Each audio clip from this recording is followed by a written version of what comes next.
امریکہ میں برفانی طوفان، 6 ریاستوں میں ایمرجنسی نافذ، شہریوں کے لیے الرٹ جاری۔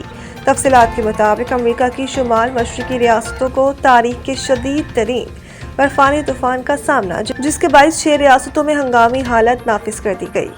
اس قدرتی آفت نے نظام زندگی کو مفلوج کر رکھ دیا اور کروڑوں افراد متاثر ہوئے۔ امریکی حکام نے شدید برفباری اور یخ بستہ ہواؤں کے پیش نظر New York, New Jersey, Delaware, Rhode Island, Connecticut اور میساچوسٹس میں ایمرجنسی نافذ کیے گئے۔ امریکی میڈیا کے مطابق برفانی طوفان کی شدت کو دیکھتے ہوئے 5 کروڑ 40 لاکھ سے زائد افراد کے لیے الرٹ جاری کیا گیا ہے اور شہریوں کو غیر ضروری سفر سے گریز کرنے اور گھروں میں رہنے کی ہدایت کی گئی ہے۔ طوفان کے باعث فضائی سفر بری طرح متاثر ہوا۔